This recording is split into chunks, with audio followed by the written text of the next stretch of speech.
Hi, everyone. Welcome again. We're excited to be here and share this information with you. As Beatrice mentioned, this is a pretty general overview, so you're going to be able to use this information not only for UC Santa Cruz, but for other colleges and universities in California. So I always like to start with saying that, how you fund your education here at UC Santa Cruz is a partnership. And the partnership is between, oops, give me one moment. The partnership is between many different sources. One of the main ones is the Financial Aid and Scholarship Office. So our office helps students fund their education with sources from the state government, so state aid, with sources from the federal government, from the university. Ourselves, we provide grants, and also from private sources. So private donors, also we help coordinate that aid to create our financial aid awards for our students. The other part of the partnership is the student and their families. So for many of our families, they're able to contribute through family gifts, their personal savings, college savings accounts, and now is also the time for students to be applying for outside agency scholarships. So a lot of students can bring scholarships with them to help fund their education. So you see, it really is a partnership. There's multiple people involved, the financial aid office, students, families, and others. So I know one of the big questions is how much does it cost? Does it cost to attend UC Santa Cruz? And before we actually get to any numbers, I want to go over a couple of things with you. The first one here is the concept of direct costs. So when you're paying for your education, you're going to receive, especially at UC Santa Cruz, you're going to receive a bill per quarter. And on that bill, you'll have some things that are considered direct costs, meaning the school's going to charge you directly for them. These are things like your tuition and fees. It'll be on-campus housing if you choose to live on campus, and also the health insurance if you do not apply for a waiver. So there is, a key distinction there that if you waive out of health insurance, you won't have that as a direct cost on your bill. So those are things, once again, your direct costs are items that you'll see on a bill from UC Santa Cruz. Now we know for our students to attend here, it's not just going to be paying the school, there are indirect costs. And these are items that you won't see on a bill from the school, so you're not paying directly to the school. Hence the indirect costs. These are things like your books and supplies, transportation expenses to and from home, and also your personal expenses and for any personal items that you'll need during your time here. So when we're looking at financing our education, we want to be holistic and realize that we're going to have both direct costs that we're going to pay to the school and our indirect costs. These items make up what's called our cost of attendance. I do want to note here that our cost of attendance, also known as a student budget, this one here is listed for the 2021-2022 school year. That's the current school year that we're in. So this will be updated for the 2022-2023 school year, which will be for you students entering in the fall. It'll be updated on our website. But I do like to note here that, we've listed both on-campus and off-campus budgets. So when you're reviewing kind of the direct costs for an on-campus, you would expect to have that line item there included on a student bill. If you're off-campus, you won't see it on your bill, but we're still using it as part of your cost of attendance. Now, something new that is just coming out and being released by the University of California Office of the President is the Tuition Stability Plan. And basically what this is beginning in fall of 2022, tuition will be adjusted for the incoming undergraduate class.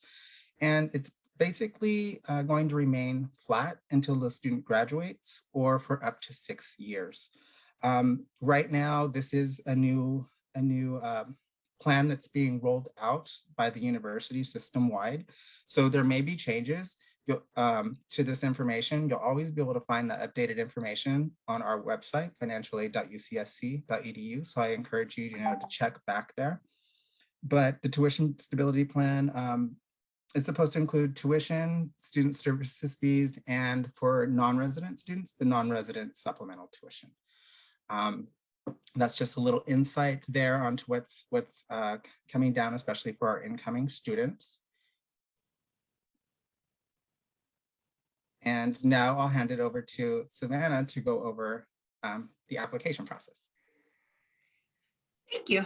Okay, so how do you receive a financial aid offer from our office? And that in order for us to offer you financial aid, we have to receive an aid application from you.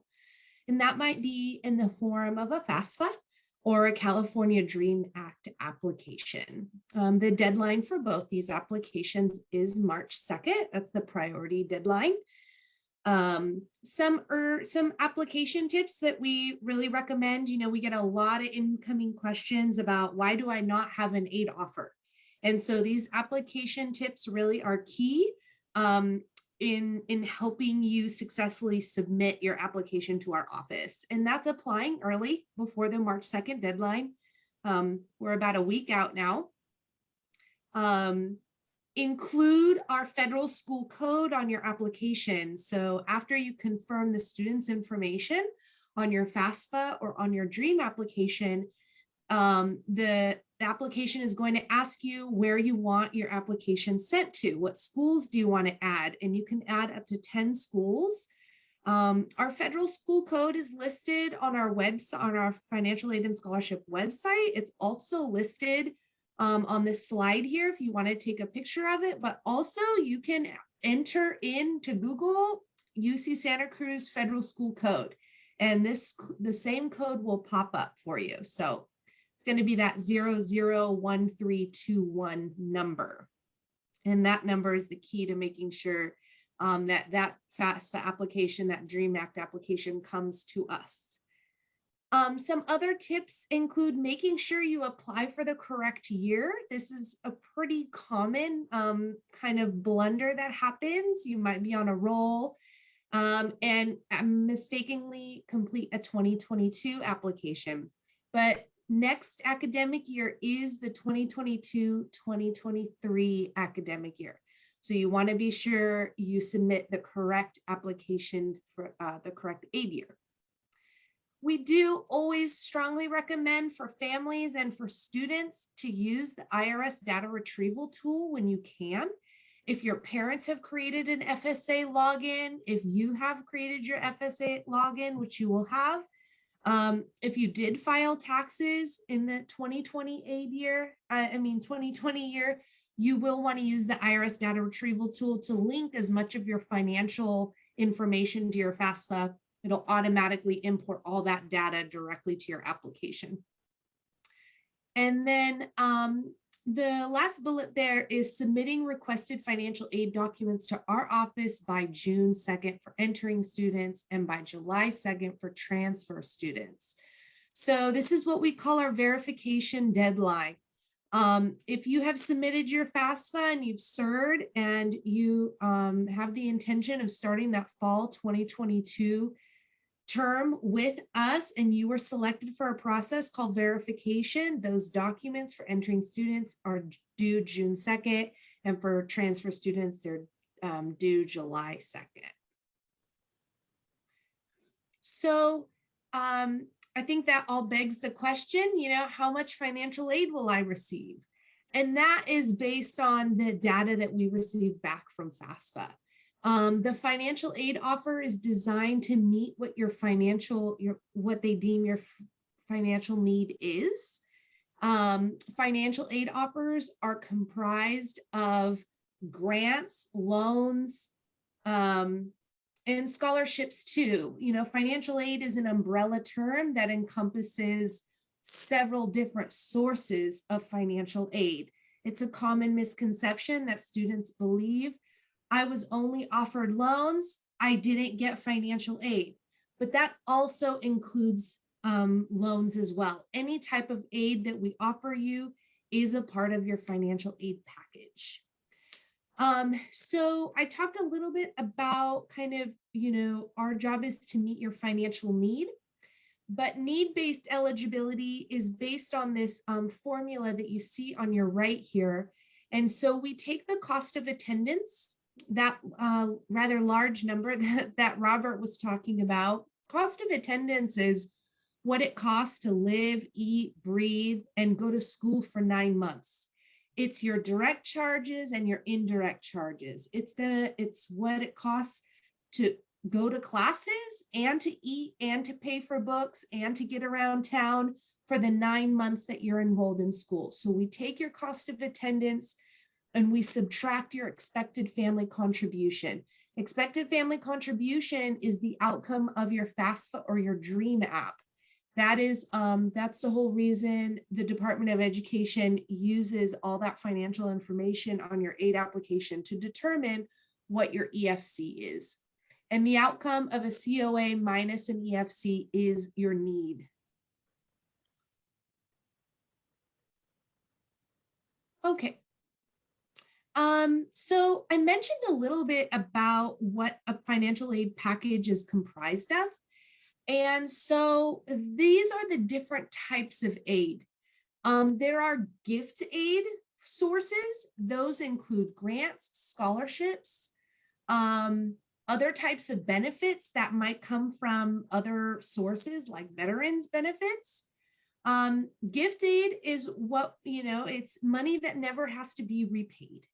And then there's self-help aid. This is, all students are responsible for a certain amount of vested interest in their education. That's why Robert mentioned that this is a partnership between our office, families, and students. So self-help aid includes loans and work study.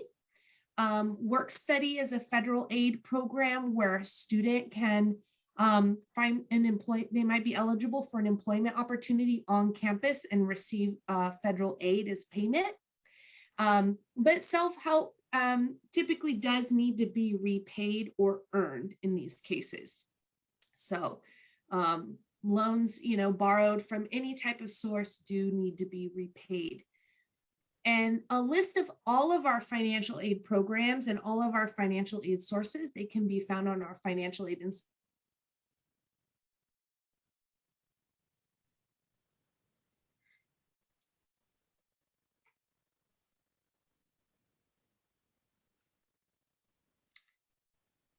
Okay, so just to kind of look ahead at the coming months, Robert, do you want to touch on the financial aid timeline? Yeah, I can go over this timeline. So for our applicants who are applying now, waiting to hear back, this is kind of this is the timeline that we'll use for financial aid awards. March 2nd, as we mentioned, is an important deadline. It's the priority deadline, and that's for Cal Grant, which is state aid. The FAFSA application, the DREAM app application, is used to determine eligibility for that. So the March 2nd deadline is important. The two applications, the FAFSA and the California DREAM Act application, they're available to complete October 1st of every year. And, once again, we're advising complete it by March 2nd so we can meet those priority deadlines, but you can still complete that even after March 2nd. We just want to make sure that we can get a conditional financial aid offer to our applicants in between March and May. So once you've received your decisions from admissions, we'll also follow up with a conditional financial aid offer where you'll be able to see how much of that cost of attendance we're covering through different financial aid programs like the grants, the loans, the scholarships. Our June 2nd deadline is a priority deadline for any documents that we may be requesting as part of the verification process. We want to get those into us by June 2nd, so that way we can create an official award for you and have that ready for when the school year starts. You'll receive your official awards July through September. So you'll receive a notification that here's your official financial aid award. Please check your student portal. You'll be able to view that there and accept any of the aid offers that are listed. And then in late August, after you've accepted your aid offer, we have a payment estimator that'll be available that you'll be able to use. Okay. So that's kind of our timeline that we use. This timeline, will kind of be repeated again when you're continuing students, because a FAFSA or a California Dream Act application is required each year that you attend. Alrighty. So with that, we're going to head over to questions and live answers, and we'll answer some of the questions that have been coming in the chat that we think will be good for the general audience. Okay, outstanding. Thank you so much, Robert and Savannah. I really appreciate it. Everybody, while we're chatting, please keep putting your questions in. We're just going to keep running through. We're going to be here until 5 Pacific Standard Time. So we have the time, put the questions in. So a couple questions that have already come in that I think would be really wonderful to address. Many students are anxious. How do I know if UC Santa Cruz has received my FAFSA? How do I verify this? How do I know? Okay, I can take You'll that one. receive a notification. We'll let you know. Yes, you do receive notifications, so you do always want to be checking your student portal and your email addresses. If you know it's been a while and you haven't heard, you can contact our office and we can check to see if we have it on file and it's just waiting to be pushed through our computer systems and processed for you. I would say don't give us calls right away on that. We're probably still about a week and a half away from being able to look and see if and confirm that we have your FAFSA or Dream App application, okay? But you will receive notifications from us, and we're always available by telephone or Zoom advising as well. Check your My UCSC to-do list. We use that as a huge communication tool. When we need something from you, when we want to talk to you, we use that to-do list. So it's a really good indicator if you're waiting for communication from our office. Wonderful. Okay, so that was a really common question that folks have been asking. Other common questions that are coming in are really to do with types of scholarships. And I just want to put a little plug in here. We are going to be doing another webinar in March that is more detailed. That's going to go into more specifics about different types of loans, different types of scholarships. That's going to be very detailed about work study and sort of what that means. So look for that notice. This is a series of presentations. But generally speaking, can one of you kind of give an overview of what are the different types of scholarships that are available for students through UC Santa Cruz? Sure, I can start a little on that one. So for our students who are applying, their admissions application is looked at in conjunction with their financial aid information. And there are the campus merit scholarships, the Regent scholarships, and we have our Dean's awards.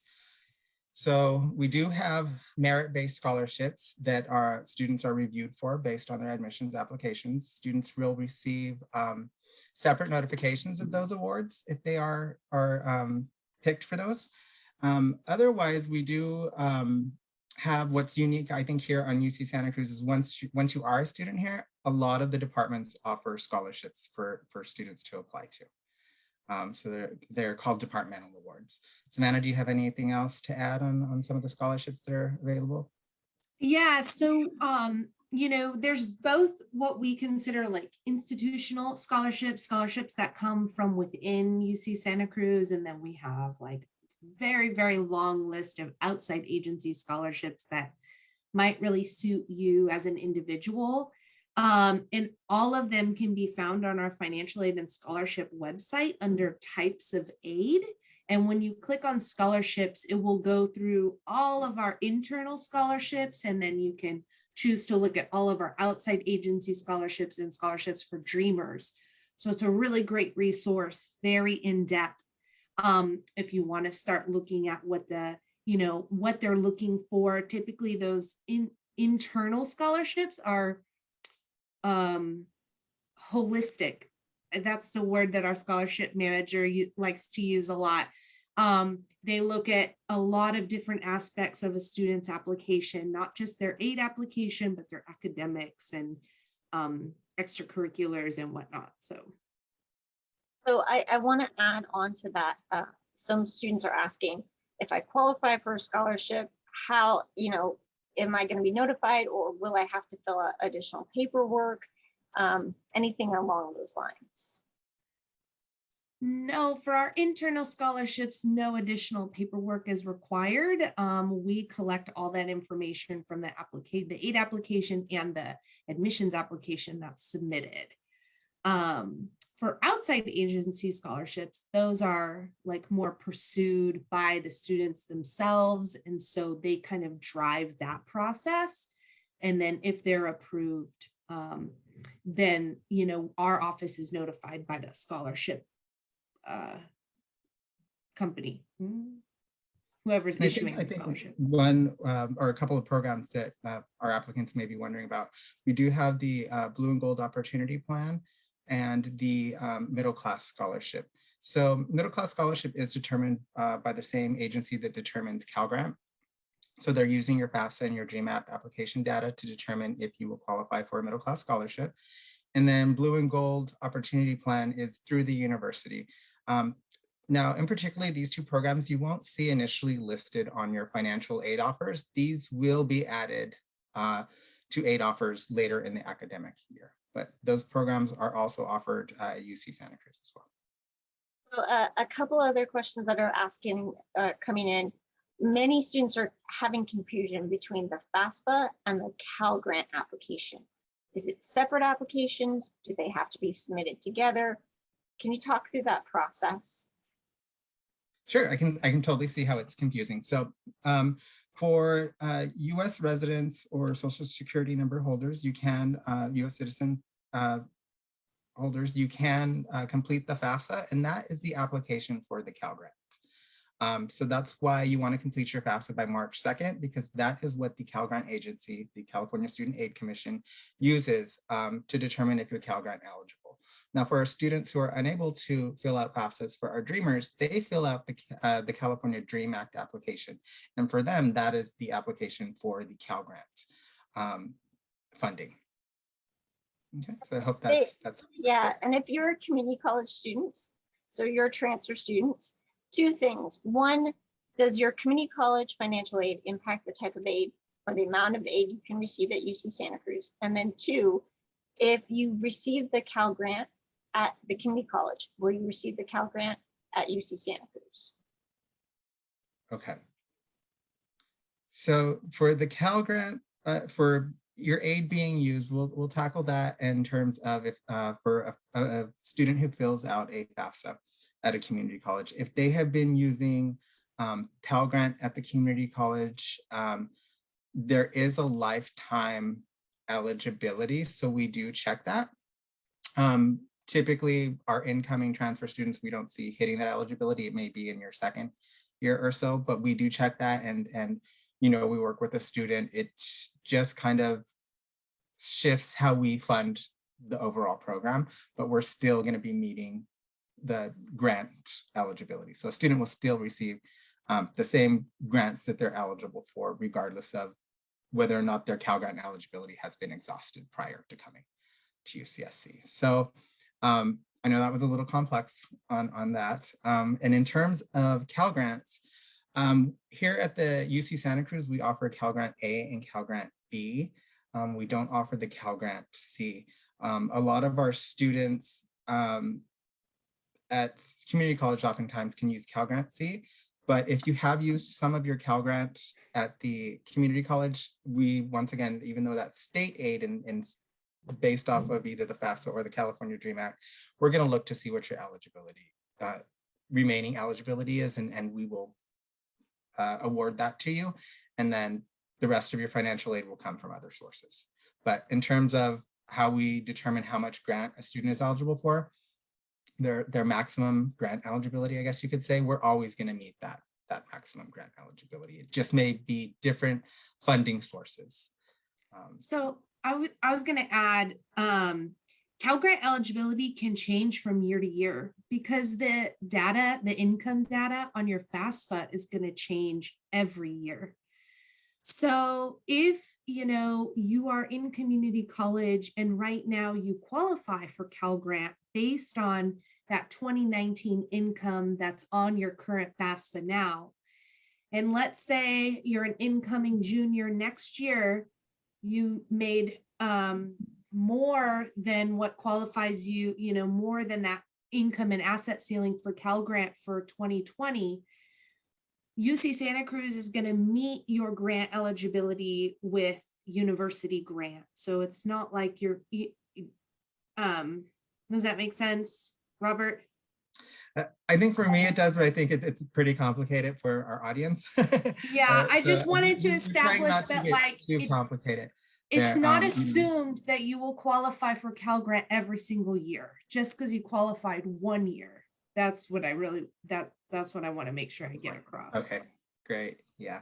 And we will, like Beatrice has mentioned, this is the first in our financial aid series. So, you know, we'll definitely be addressing some of this in our next webinar series, where we're really going to go into the types of financial aid programs more in detail. So we'll also be including some of the criteria and requirements for those programs. Absolutely. Many other of our students are asking about types of financial aid support for our students, our non-resident students. So students who are coming from outside of California, maybe they're living in another state, or maybe they're international students. What types of financial aid might be available for these students, if any? Sure. So basically, we do have the federal aid available. So for our students who are out of state but are still domestic, you want to complete your FAFSA. The FAFSA is going to open up potentially Pell Grants, which once again, free money, and also federal student loans. And then in terms of scholarships, the admissions applications are reviewed for our Dean's Award for our out-of-state students, specific to our out-of-state students. It pays towards the cost of out-of-state tuition. So other questions that are coming in are to do with the health insurance. And some students are wondering, can I waive the health insurance if I'm on my parents? How does that work? And if I waive my health insurance, does it impact my financial aid? Sure, you want to take this one, Samantha? Sure. Yeah. So if you are a dependent student and you're covered by your parents' health insurance, you can waive the health insurance charges that the health insurance that we offer here on campus. If you were eligible for a health insurance grant, but you waive your health insurance charges, then you will lose your grant. But there are deadlines for the waiver, so you do need to check the health insurance department website to make sure that you get a waiver in on time. That's the big key. If you're an independent student, the health insurance grant works a little bit differently, but for the majority of our transfer and incoming students who are dependent students, the health insurance charges can be waived, and then they forfeit that health insurance grant. Outstanding. Many students are also just asking really specific detailed questions, and I think that's fantastic. So I want to encourage everybody, please come back to our March presentation, which we're going to be posting the date soon. As Robert said, we'll go into a lot more detail about each of these different things that you're all asking fantastic questions about. But I want to also have students get some of their questions answered now. And one of those is in terms of kind of verifying or correcting information. Say they submit a FAFSA and then they realize they've made a mistake, or their parent loses a job, or something happens. What can they do to ensure that the financial aid office has that information, and how could it impact their financial aid? Sure, I'll go ahead and start. So we'll start with, if there's been a change in the family's financial situation from the time they file the FAFSA to the time that they start school. If there's a change, if a parent's lost a job, or, was working 2 jobs and is now only working 1, or just pay decrease, you can notify our office. And what you want to do is submit what's called a family contribution appeal. And basically that's where you are updating us of the situation. Now, for these appeals for our incoming students or incoming applicants, these will not be reviewed or have a decision made on them for these types of appeals before before you give your admissions decisions. These are always after admissions. But what I do say is our financial aid team is available. So if you have some specific numbers, I'd say in about a week's time, you can give us a call and we can kind of maybe do a projection based off of your new numbers to see how that would change any type of conditional aid offer that we've given out. But once again, that's a family contribution appeal. You'll be able to submit documentation through your student portal, and this student portal is called My Aid Verify. You will gain access to it, eventually if you are offered admissions and accept admissions, then these systems will open up to you where you're able to electronically submit the documents. So that was for the appeal. And then what was the second part of that question? I'm sorry. Corrections? Say that again, Savannah. Oh, I thought you also, people also asked about corrections. Yes, Oh, thank you. correction. Yeah, so if somebody Correction. made a So, mistake. I know one common thing is kind of goes along with, do we have your FAFSA? So when the FAFSA or the California Dream Act is submitted, those agencies will notify you when they fully processed your application. So after that point, it's fairly safe to assume that one copy of that information has been sent to the schools. That's when you're able to then go into your applications and make any changes like adding another school, adding UC Santa Cruz, and resubmitting. And that information will then be resent to the schools. If you have made a mistake on your FAFSA and you are sure you want the information to go back to UC Santa Cruz, go ahead and log back into your application, your FAFSA application or Dream Act application. You can make that correction and resubmit it. Depending on the timing, if it is early, when our goal is to, and you've gone through the process, our goal is to have those type of corrections reviewed and processed for your final financial aid offers. So it may not be done on your conditional aid offer just because of timing, and we want to get all of our students who are admitted, we want to get them conditional aid offers so they can start planning how to fund their education. So we might not review those corrections until the actual final offer. Okay, but as I mentioned earlier, you're always able to drop in our Zoom advising or telephone calls, and we're able to assist you one-on-one, and we'll be ready, especially for these questions with the 2022-2023 FAFSA or Dream App application, probably in the next week and a half. We'll have access to start confirming, yes, we've received it, and at least give you that type of peace of mind that it's here. If you need to make changes, you can change your application and resubmit to other schools or whatnot. But, it takes about 4 business days from the time that students make changes in FAFSA for us to receive the new information. So just kind of a marker, like if you make a change and you want to come check in with us to verify that we've received that updated data, give us at least 4 days. It takes a little bit of time. And I will say, Savannah, I appreciate you bringing that up. It's similar to when admissions receives your transcripts electronically. And just so everybody knows, admissions is not looking to have your official records, your official transcripts until July 1st. So after you've heard of your admissions decision and you've actually decided to enroll at UC Santa Cruz, that's when we're then going to tell you, please give us your official records. And we're going to tell you in your my.ucsc.edu student portal what those records are that we're expecting.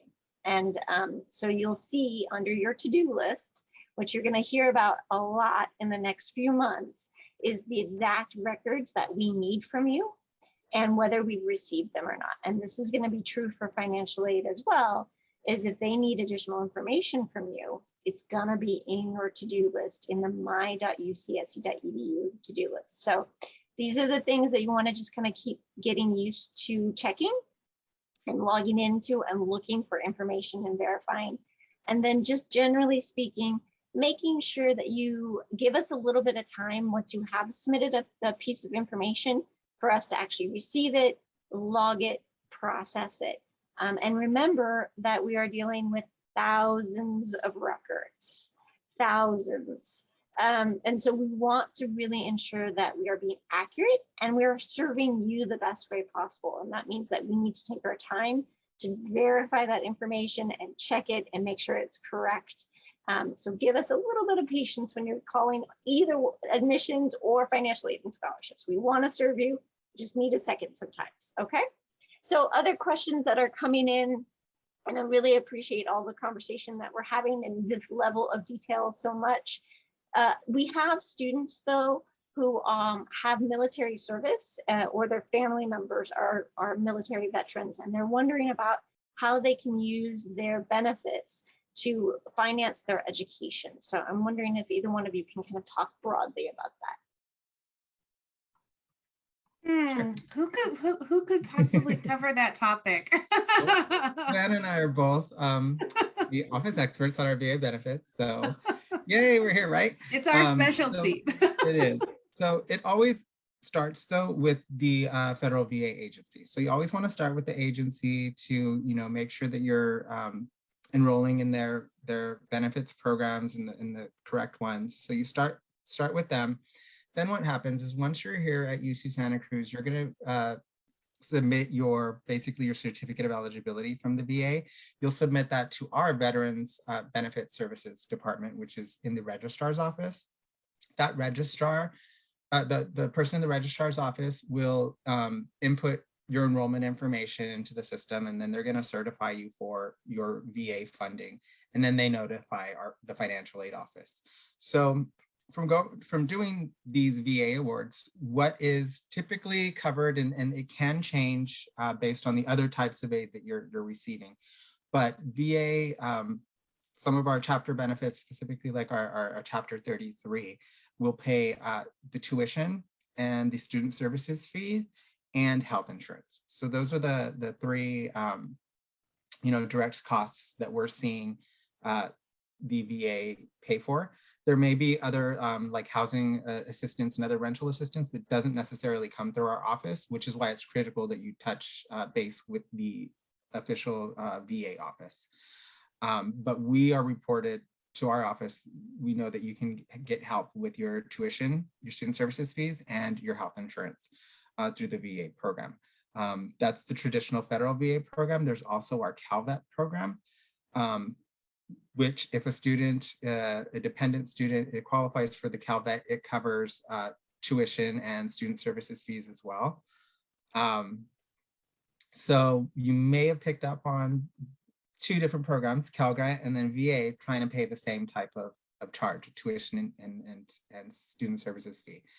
So if a student has both of those, we're going to have to decide which one the student's going to want to take, because we can only have one tuition specific program since there's only one tuition charge. But the VA, like I said, will cover some tuition, student services fees, and health center fees is what we're typically seeing. And we do incorporate that into your overall financial aid award, because our goal with creating your financial aid award is to cover that cost of attendance, through things like the VA benefits, through grants. Excellent, excellent, Anything outstanding. else, Savannah, you want to add to that? I was just gonna pare it down and say, if you're at the beginning of your journey with the VA, contact your rep and ask them for a certificate of eligibility. That letter is your key, and that will start your process. That's the first step, your certificate of eligibility. Outstanding. I think we have many of our viewers who are a little confused about the kind of the process. And so I know, Robert, you put up the timeline. Can you go back to the timeline again? Because we're getting questions from students and family members who are asking, am I getting my admissions offer and my financial aid offer at the same time, or those coming separately? So let's re-review that information just one more time since we have time.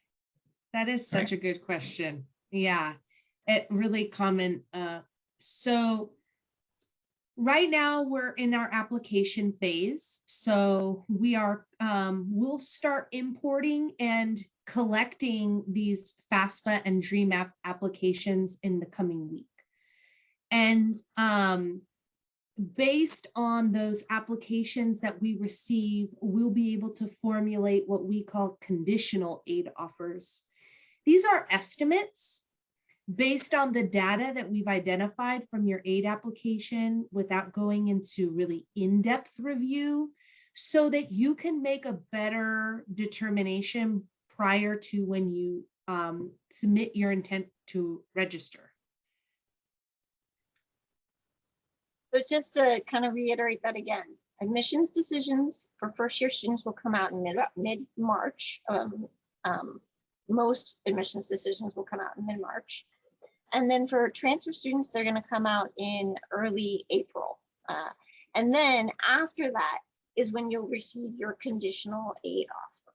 So don't expect them together. Right, we do our, yeah, they're not, they're not side by side. They don't really cross paths in any way. We do, our office does our best to provide you a conditional aid offer whilst you're trying to make your decision to SIR. But an official aid offer, so, and then once you SIR, once you submit an intent to register, you would receive a communication from our office that will say, your conditional aid offer is going to be canceled. You're going to see this go away. We are going to send you an official aid offer. And if you've completed your verification on time by that June 2nd or July 2nd deadline, come like August, July, August, you'll receive an official aid offer from our office, at which point you can accept or decline your awards. So your conditional aid offer, you won't be able to accept or decline anything. It's kind of a preview. That's a really good way to put it, as a preview. And, you know, provided, and so kind of, Savannah, along those lines, since that is a preview of aid, should the family members expect their official aid offer to be close to their conditional aid offer, or would there be a reason why they would be different? It can change if you make a correction. It can change if you have submitted an appeal. It can change if you were selected for verification and data from the FAFSA needs to be changed. So there are circumstances where your official aid offer could differ. We don't love when that happens. We want the conditional aid offer to be, you know, what we officially offer you, but we can't guarantee it.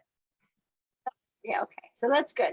That's good to know. But there are a couple conditions where it's more likely that your official aid offer might have changed from your conditional. Most times, if you don't have those conditions, they should be the same. Yes, the other thing that can vary slightly in the official aid offer is if the cost of tuition for the new academic year is determined like in the middle of the summer. Does that make sense? Yeah. So, So I think that this is where I'd like to just kind of go back to our slide here. Yeah. This cost of There you go. attendance, this is the one we're using for this year. I want to make it clear that this isn't the one for next year, which all of our applicants who are applying now and waiting on decisions are will be using. That will be updated on our website. So yeah, that's kind of, I think, what Savannah is alluding to, that if those when the final numbers come out, your award may change based on the final numbers slightly. You could receive a conditional aid offer that's more modeled towards these figures, and then they could slightly change. You know, your grant eligibility very well might go up in your official aid offer if the cost of attendance goes up for those official budgets that are released for the next academic year. Okay. Few more questions coming in, and the questions are really to do with something that we're going to cover in way more detail in March. But students are asking about, what is work study? How does work study work? Is there only certain jobs? Can only certain people have work study? Can international students have work study? Can we talk about that a little? So we can answer what we know. I think the international piece is a little tricky for us on that one, but in terms of work study is an award that you may is an award that you'll find on some financial aid award letters. It is need-based. So when we're determining your financial aid award, if there is need, we can put work study. Now, work study is an amount that you earn. So you can find certain jobs on campus that are designated work study jobs. And you basically are earning those funds per quarter. So even though, like, say, for example, it's at, we'll just leave it small, it's $2,000 work study award.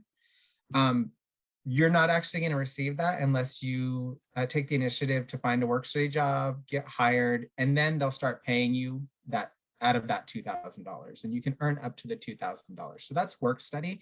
Work study jobs are beneficial because a lot of the times they're on campus. They may be related to the studies that you're doing.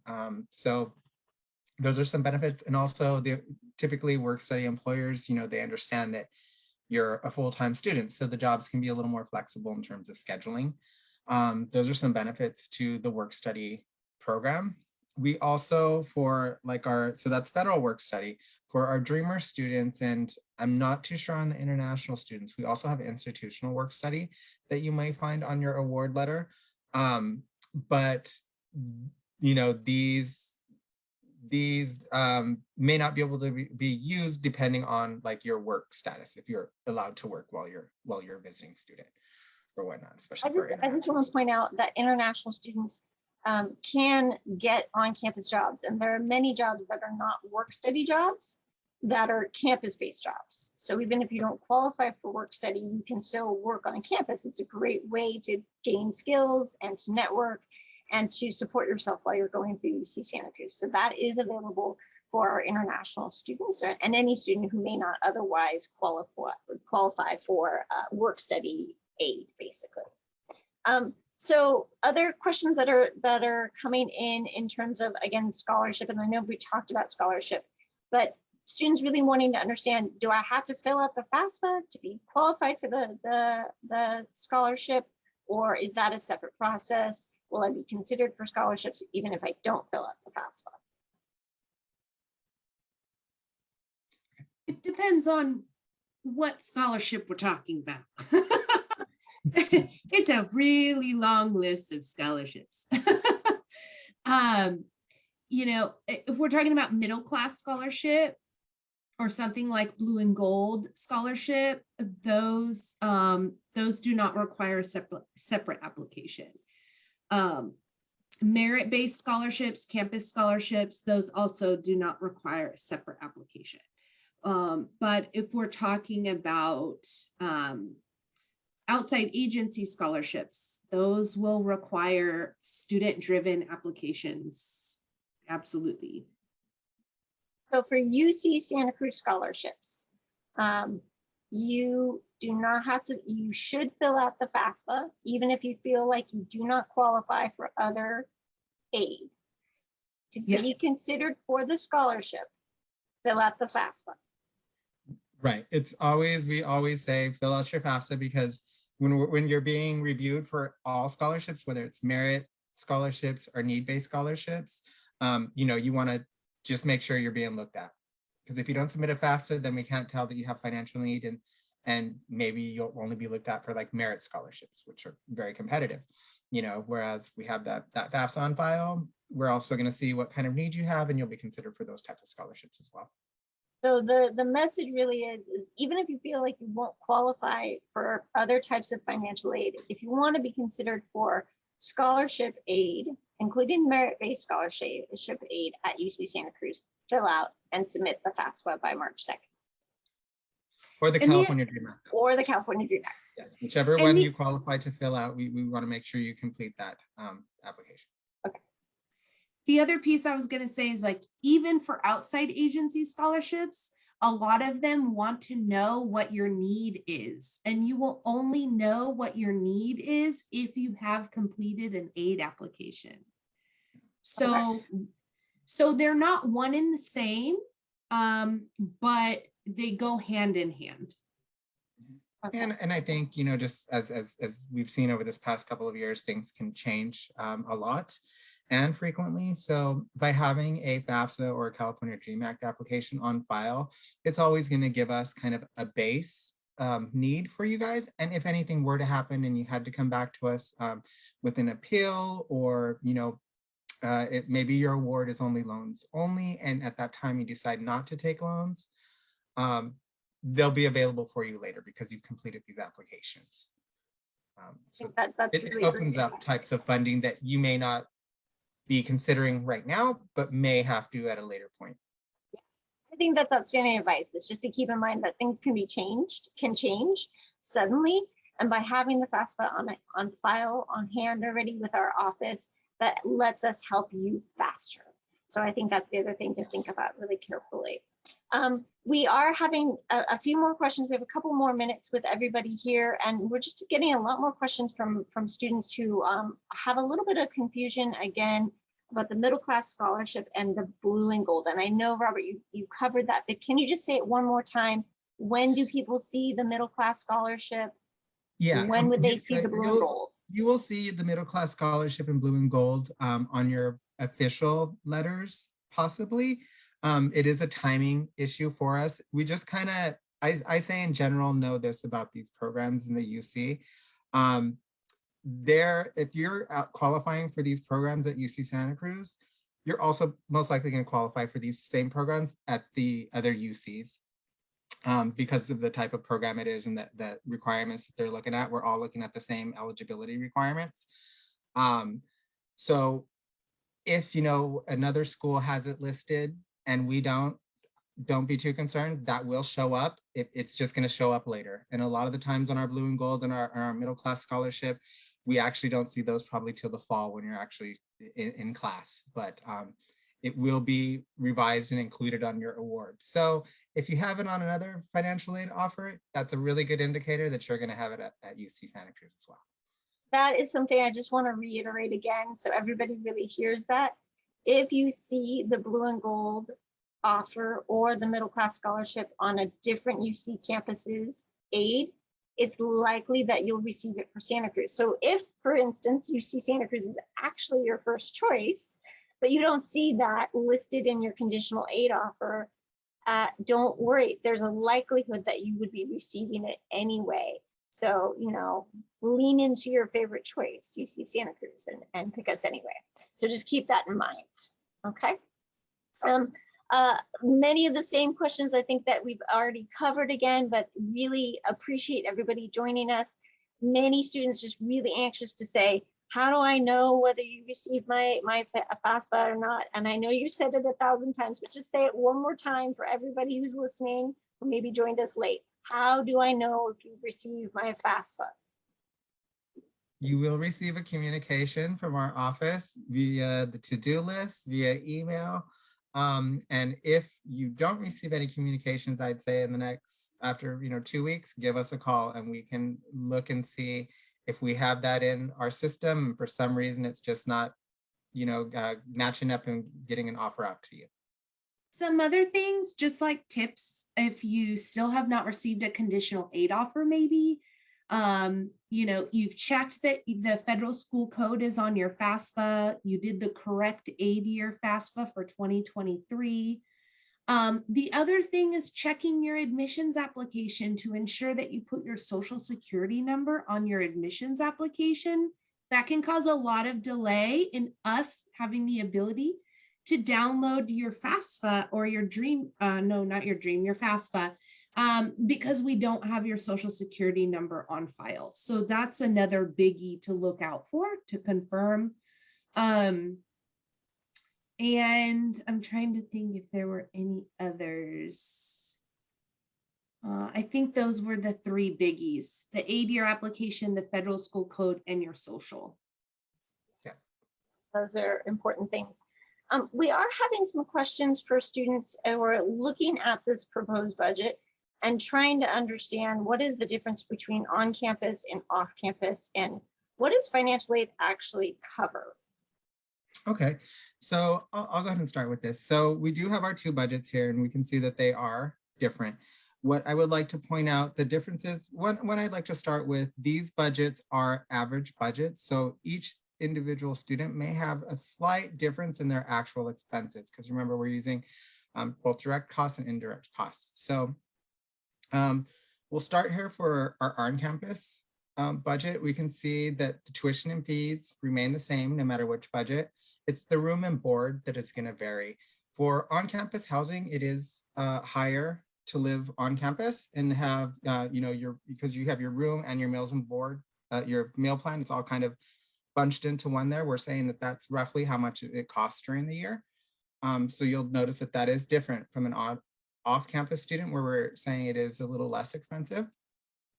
Books and supply items, these are once again to go back to our direct costs and indirect costs.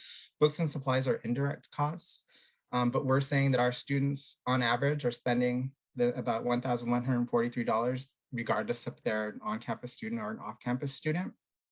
For transportation, there's a little difference here. You know, someone being on campus, it's realistic to expect that they're going to have lower transportation needs. Someone off campus, we're saying it may be a little more expensive for them, because they'll be having more travel involved.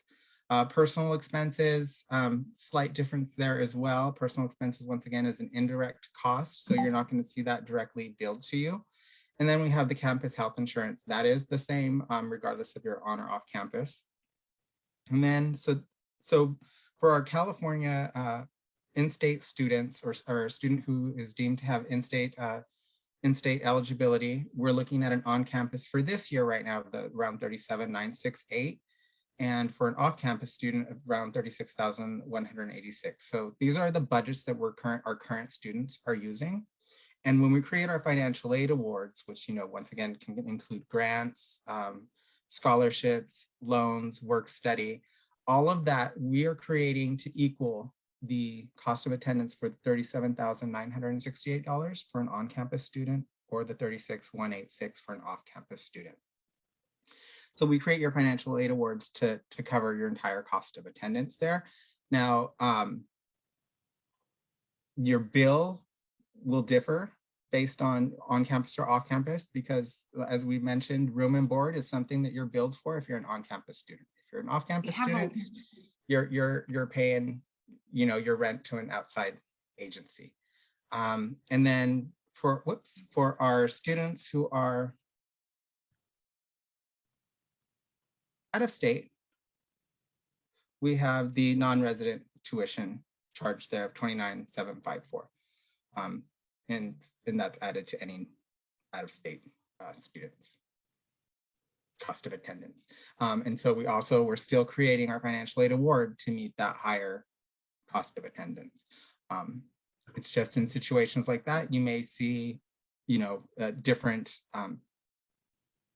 loan amounts between the two, in-state and out-of-state. And then remember, this is just for this year. It will change. The official ones will be coming out for 2022, 2023 academic year. So we have come to the end of our hour, and actually we're a little bit over. I just want to say thank you so much to Robert and Savannah, and behind the scenes, Frankie and Esperanza, for answering as many questions as possible. If you could go to the final, so we know we didn't get to everybody's questions, and we know a lot of financial aid and scholarship questions are very personal to your specific situation, and we understand that. This is where you can go now to get some of your questions answered. So really want to encourage those of you who maybe didn't get your personal question answered, please email or visit the financial aid website to try and take advantage of the different resources and information that's available. We have amazing colleagues in financial aid who are always working so hard to be able to serve you. The other question I know has come up again and again, is this webinar going to be available later? Yes, we have been recording this entire webinar. We are going to be posting it to the UC Santa Cruz admissions events page, and we're going to email it out to everybody who has attended today. So we'll send out the link to those of you who have attended, so you can access this webinar later on. Give us a little bit of time to get that all sorted and posted, and so check your email and then go to the events page to review this webinar again. The other question that I know a lot of folks were asking was, when's the next webinar? And actually, I am proud to announce that our next webinar is going to be on March 29th. So that's a Tuesday, March 29th. Same time, I think, and we're going to do, like I said, a much deeper dive into what is this type of loan? What is this scholarship? When exactly do I apply? When will I be notified? So we're going to go that next layer down with all of you. So we are very excited and look forward to talking to you all again in March. And thank you so much for your time and joining us here today.